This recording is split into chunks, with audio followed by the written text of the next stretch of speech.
Hey everyone, Wolf Lord Rho here. Today we continue our series of why each Primarch is the greatest. And we have reached the turn of the Praetorian himself, Rogal Dorn, Primarch of the Imperial Fists. A general spoiler warning to begin, as today we will be referencing events from across the Warhammer 40k universe. So you have been warned. And with that said, let's waste no time and just jump straight in.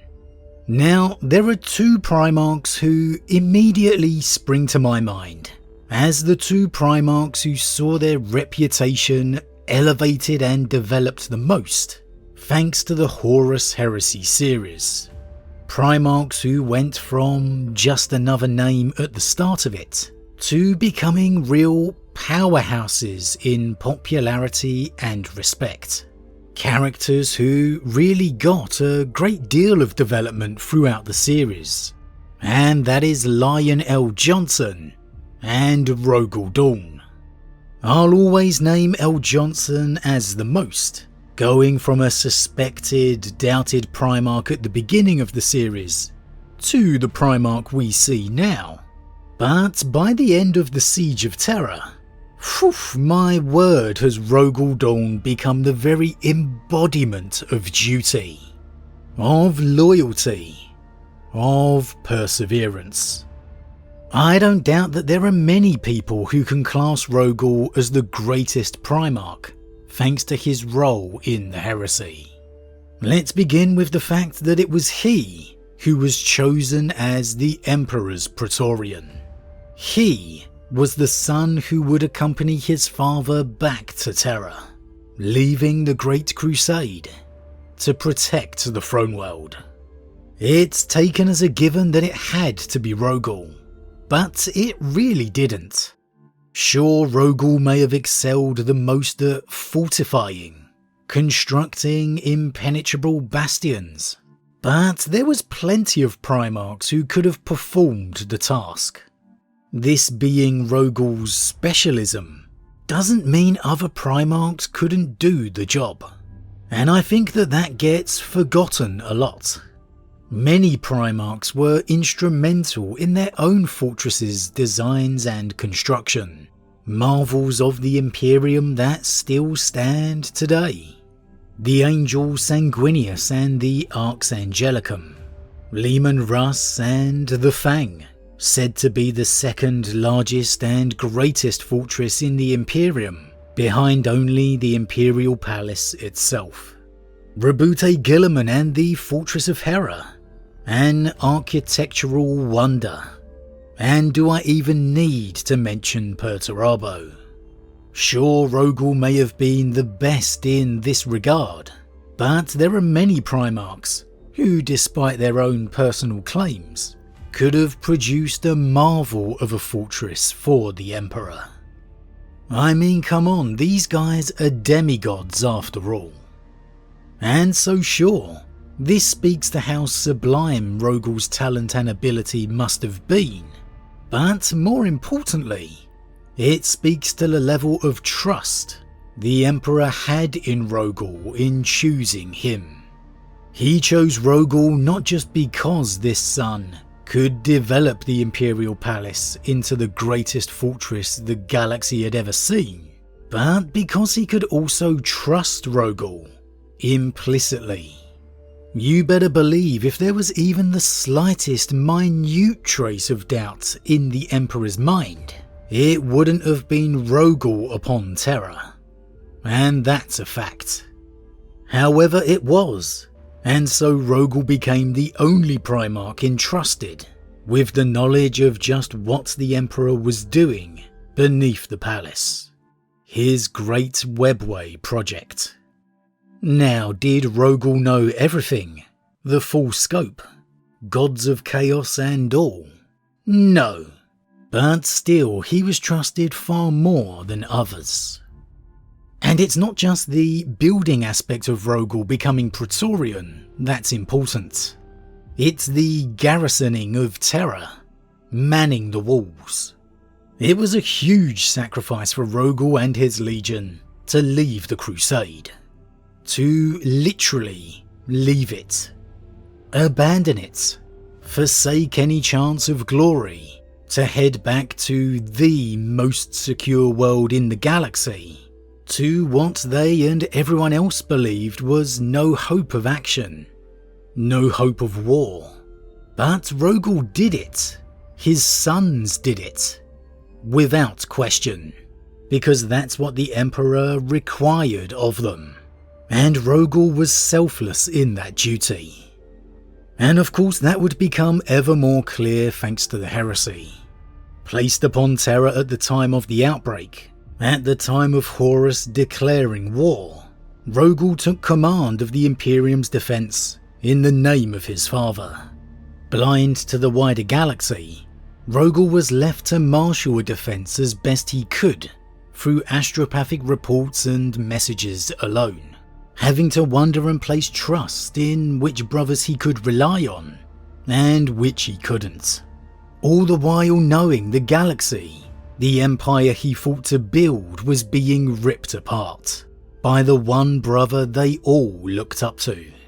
And there was nothing he could do about it. That he had to remain upon the throne world, waiting weeks and months for replies to commands, for reports and results to come in, if at all, and the ruin storm then making him blind completely. The burden placed upon Rogal's shoulders over these years was beyond heavy. Yet again he performed his duty. He faced down the infiltration of Alfarius, and in one of the most ice-cold, brutal killings of the heresy, he tanked Alfarius' spear to his shoulder before slicing both of his hands off at the wrist, and then driving his chainsword through his brother's skull, without a trace or moment of hesitation. He had to command his brothers upon their arrival to Terra, sometimes leading to fraught arguments with their different philosophies, with Leman Russ and Corax for example. Yet still Rogal remained steadfast, all the while knowing, preparing for the War Master's arrival to Terra, knowing it would eventually come. And when it did, the siege of Terra was without doubt Rogal's time to shine. In the biggest, most pivotal, most devastating battle the galaxy had ever seen, with the very galaxy's survival at stake, it was Rogal Dorn who held the forces of chaos at bay. Sure, Sanguinius and Jagatai manned the walls, but it was Rogal Dorn, his mind, watching and observing, reacting to the countless strategies and flows of battle, commanding the millions of defenders who held success or defeat in his hands. Rogal pitched himself against not only the brightest sun Horus Lupercal, not only the forces of chaos, but perhaps the greatest tactical mind ever in Perturabo. And let's be honest here, he won. The Imperial Palace held out for far, far longer than anyone else could ever expect. And that was thanks to Rogal Dorn. Sanguinius may have sacrificed himself, Jagatai may have given his life to stop Mortarion, but it was Rogal who truly brought the Imperium enough time, held back the forces of chaos long enough for Guilliman to put pressure upon their back. And the toll this took on Rogal was honestly incalculable. I couldn't say it any better than the angel Sanguinius himself.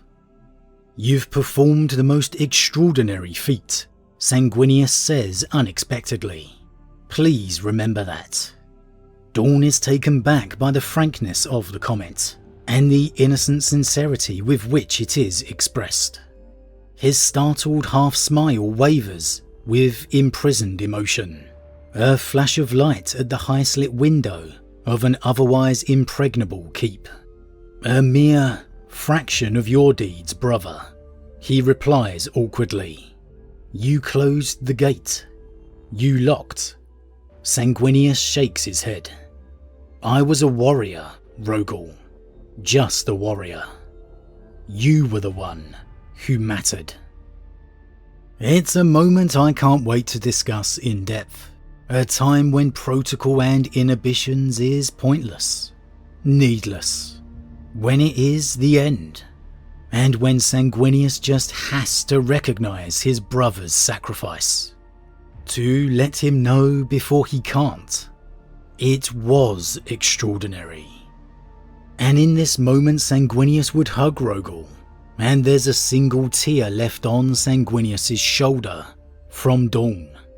A tear that, in its way, from him, reveals just how much all of that effort, all of that resolve, against the titanic weight crushing in on him, truly cost him. I think we might have to discuss that moment next week, because man is it impactful. How can you not love Rogal after everything he gave? I think I'm a great example. At the start of the Heresy series, I didn't really much care about Rogal either way. However, as the years went on, his efforts continued. By the end of it all, I absolutely loved him. If you follow my Instagram, you'll know I've started a Crimson Fists army to practice my painting, and Rogal's definitely a big factor in my choice. He's just beyond a legend. And we're not even done. Amid the carnage of the siege, he even found the time to pop off to the front line and beat down the demon-elevated Fulgrim.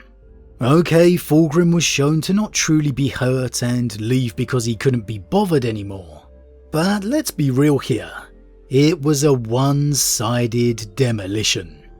And then when Rogal accompanied the Emperor aboard the Vengeful Spirit, he was forced to live an existence within a warp-conjured, isolated wilderness for centuries beyond centuries, where his very memory and sanity was pushed to breaking point, if not beyond, where the Blood God Khorne tried everything to turn him from the Emperor's side. And yet still, Rogal would not break. He would not betray his father, his duty as Praetorian. It is beyond fitting that it was Rogal who carried the Emperor off the Vengeful Spirit, who alongside Vulcan placed him upon the Golden Throne, because there is no one who gave more, in the name of the Imperium, and in the name of the Emperor, and no one who has earned the title of greatest more than Rogal Dorn. But as always everyone, what do you think? Does Rogal's record throughout the Heresy speak for itself? Does his selfless sacrifice from beginning to end prove he was willing to give more than any other, that he would do whatever it took to keep his father alive? Or was it his very selection as Praetorian, the trust the Emperor placed in him? Or perhaps do you see another reason, or even disagree? As always everyone, leave your thoughts in the comments below. Huge thank you to all my subscribers, your support truly means a lot to me, it really does. If you're new, please consider subscribing to help the channel grow. And if you enjoyed this particular vid, then why not drop a like on it too. But with that said, I am off, and I'll see you all again real soon.